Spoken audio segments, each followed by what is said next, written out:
आज हम लोग बायो फर्टिलाइज़र्स के बारे में पढ़ेंगे। आप सुने होंगे ये बायो फर्टिलाइज़र्स, केमिकल फर्टिलाइज़र्स। आइए देखते हैं कि बायो फर्टिलाइज़र होता क्या है।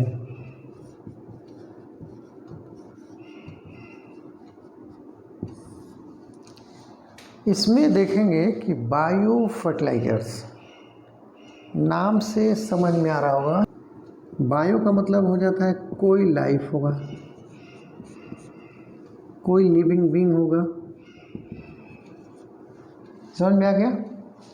बायोलॉजिकल कोई ऑर्गेनिज्म होगा, ये लिविंग होगा, तो उसमें लाइफ होगी, इसीलिए लिविंग बीइंग कहा गया है। तो बायो का मतलब क्या हो गया पूरा, कि कोई ऐसा ऑर्गेनिज्म है जो फर्टिलाइज़र बना रहा है, मतलब एक तरह से सॉइल की फर्टिलिटी, ये रिलेटेड टू सॉइल है। फर्टिलाइजर्स मिट्टी की उर्वरक क्षमता को बढ़ा रहा है, ठीक है। इसी को हम क्या बोलेंगे, बायो फर्टिलाइज़र बोलेंगे। यानी बायोलॉजिकल कोई थिंग है, यानी कोई लिविंग बीइंग है, या कोई माइक्रोब्स है जो लिविंग है। समझ में आ गया? ध्यान देंगे, लिविंग की बात इसलिए कर रहे हैं कि जो जिंदा है वो बैक्टीरिया हो सकता है, नाइट्रोजन फिक्सिंग हो सकता है बैक्टीरिया, या माइक्रोराइजल फंजाई भी हो सकता है, या ब्लू ग्रीन एल्गी हो सकता है, और भी बहुत सारे माइक्रोब्स हैं जो फर्टिलिटी को बढ़ाते हैं। जैसे बोला जाता है कि सॉइल में गोबर की सड़ी खाद डालिए, पत्ती की सड़ी खाद डालिए, तो उसमें बहुत सारे माइक्रोबियल कम्युनिटी होती है। वहीं केमिकल फर्टिलाइज़र डालते हैं तो वो जो माइक्रोब्स होते हैं उनको प्रॉब्लम होती है और वो मरते हैं। जब मरते हैं तो क्या होता है, धीरे धीरे सॉइल की फर्टिलिटी डाउन होने लगती है और धीरे धीरे वो सॉइल ख़राब हो जाता है, जिसको बैरन बोलते हैं या जिसको ऊसर बोलने लगते हैं। जैसे आप देखेंगे बहुत जगह बहुत सारा केमिकल फर्टिलाइज़र का यूज होता है और वो धीरे धीरे खेत क्या हो जाता है, बंजर हो जाता है या बैरन हो जाता है, तो फिर वहाँ पे खेती करना मुश्किल हो जाता है। इसीलिए ये बायोडाइवर्सिटी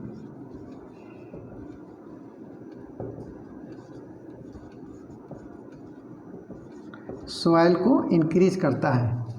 यानी बायो फर्टिलाइज़र क्या करेगा, बायोलॉजिकल डाइवर्सिटी, यानी बायो फर्टिलाइज़र बढ़ता है, यानी बायोडाइवर्सिटी वहाँ की बढ़ती है। बायोडाइवर्सिटी का मतलब कोई माइक्रोबियल, जितने माइक्रोबियल कम्युनिटी होते हैं, जैसे मान लीजिए ये कोई प्लांट है,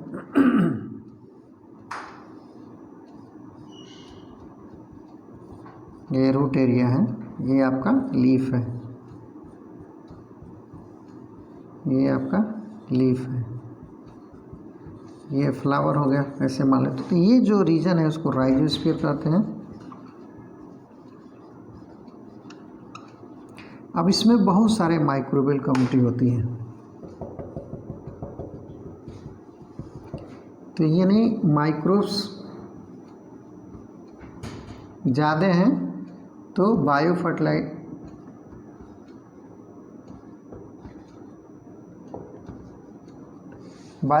क्या हो जाएगा, ज़्यादा हो जाएगा।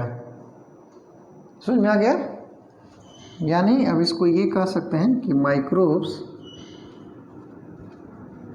ज़्यादा आते हैं तो फर्टिलिटी ज़्यादा हो जाती है। ऐसे समझने के लिए सबसे अच्छा है, यानी बायोडाइवर्सिटी सॉइल का, यानी उसका मतलब है कि सॉइल में माइक्रोबियल कम्युनिटी ज़्यादा होगी तो क्या हो गया, फर्टिलिटी बढ़ेगी, यानी बायो फर्टिलाइजेशन वहाँ ज़्यादा होगा। समझ में आ गया? इसीलिए ये बहुत ज़रूरी है। अब देखते हैं इसमें, इसको आगे जब समझ में आ गया कि कोई बायोलॉजिकल थिंग होगा, इसमें देखते हैं कि बायो जो फर्टिलाइज़र होता है वो क्या करता है, कंटेन माइक्रोब्स, यानी माइक्रो ऑर्गेनिज्म भी लिख सकते हैं। माइक्रोब्स का मतलब वही होता है माइक्रो ऑर्गेनिजम्स, ठीक है ना। ध्यान देंगे, ये बायो लग गया तो कोई बायोलॉजिकल थिंग मतलब लिविंग बीइंग है, और वो क्या है, माइक्रोब्स है। इसके बाद आप देखते हैं कि ये इसमें माइक्रोब्स बहुत होते हैं। जैसे सिंपल अगर जो एग्जांपल ले लेंगे तो नाइट्रोजन अक्सर सुनने में आता है, नाइट्रोजन फिक्सिंग बैक्टीरिया। जैसे दलहनी फसलों में पल्सेस में आप देखेंगे कि राइजोबियम बैक्टीरिया जो होता है वो क्या करता है, नाइट्रोजन को फिक्स करता है। इस प्रकार के खेतों में देखेंगे, मटर खेतों में या कोई पल्स के खेतों में, तो हरा भरा रहता है और उसमें अलग से कुछ इनपुट देने की ज़रूरत नहीं पड़ती। जैसे यूरिया वगैरह लोग देते हैं तो उसमें नहीं देते हैं।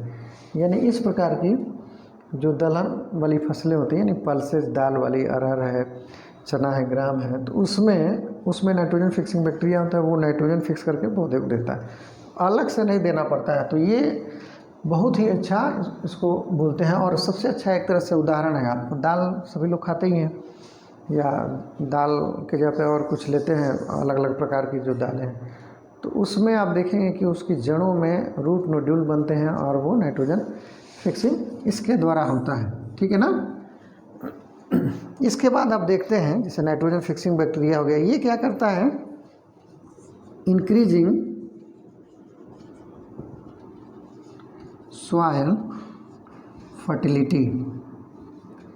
सॉइल के फर्टिलिटी को ये बढ़ाता है। फर्टिलिटी का मतलब क्या हो गया, उर्वरक क्षमता को, मतलब ऐसा सॉइल जिसमें प्लांट बहुत खुश होता है, ग्रोथ उसकी अच्छी होती है। जैसे आप हैं, आपको अच्छा भोजन मिले तो आपको अच्छा लगेगा, जो आप चाहते हैं बेहतर जो न्यूट्रिशनल जो फूड होते हैं, फ्रूट होते हैं, ड्राई फ्रूट्स होते हैं, और अलग अलग प्रकार के कुछ अलग चीज़ें, जैसे कुछ आपका पसंदीदा है वो आपको मिलता है, तो आप देखेंगे कि आपका ग्रोथ अच्छा होगा। यानी एक तरह से बैलेंस डाइट मिलता है तो ग्रोथ अच्छा होता है।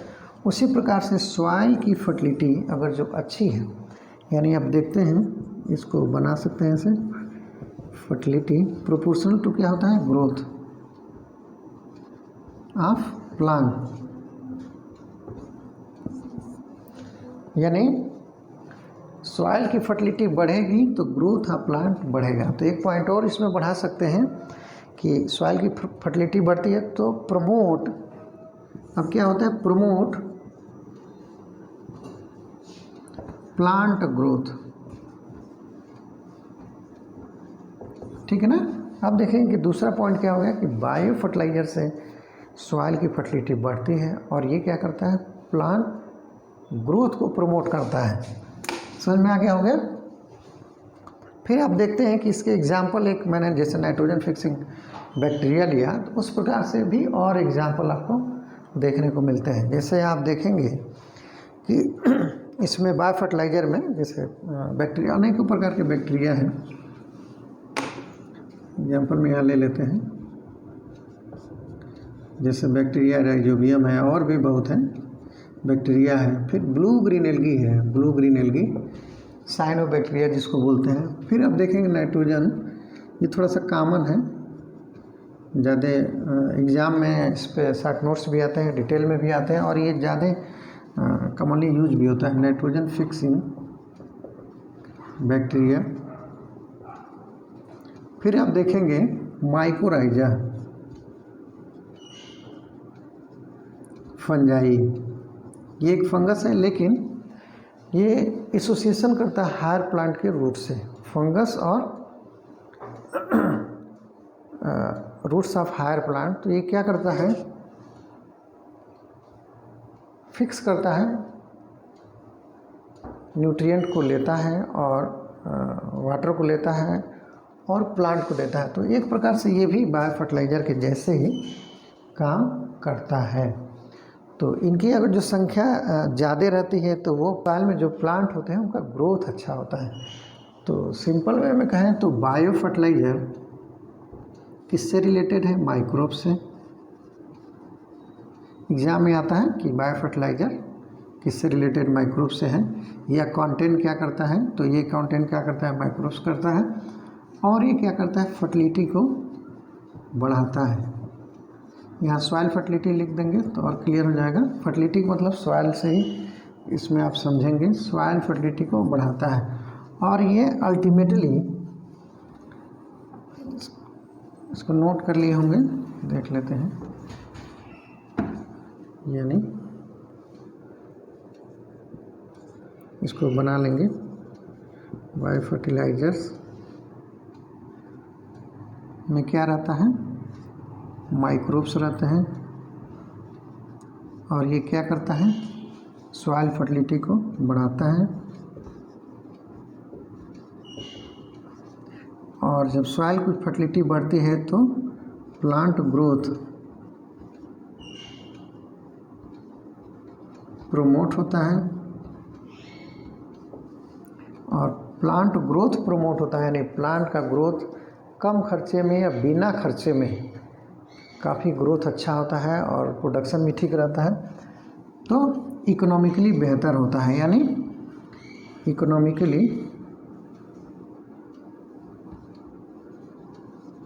लो कास्ट हो जाता है, यानी कम पैसे या बिना पैसे की खेती अच्छी होती है। जैसे गोबर की खाद डालते हैं तो एक सस्टेनेबल मैनर में ग्रोथ होती है और उसमें कोई केमिकल नहीं रहता है, तो प्लांट के ग्रोथ में बहुत ही अच्छा रिजल्ट देखने को मिलता है। तो इसलिए बहुत ही अच्छा है ये बायो फर्टिलाइज़र। तो बायो फर्टिलाइज़र में एग्जांपल देख लिए, अनेकों प्रकार के बैक्टीरिया हैं, इसको नोट कर लेंगे। ब्लू ग्रीन एल्गी है, नाइट्रोजन फिक्सिंग बैक्टीरिया है। नाइट्रोजन फिक्सिंग बैक्टीरिया बहुत कॉमनली पढ़ाया भी जाता है और ये आप जानते हैं, अक्सर एग्जाम में पूछता है। ब्लू ग्रीन एल्गी भी, यानी ब्लू ग्रीन एल्गी साइनोबैक्टीरिया, और फिर माइकोराइजल जो फंजाई है उसमें भी ये सॉइल की फर्टिलिटी को बढ़ाने में बहुत हेल्प करता है एक तरह से एसोसिएशन करके। तो ये सारी चीज़ें हैं वो किससे रिलेटेड है, आपके बायो फर्टिलाइजर से। ठीक है, इसको नोट कर लेंगे।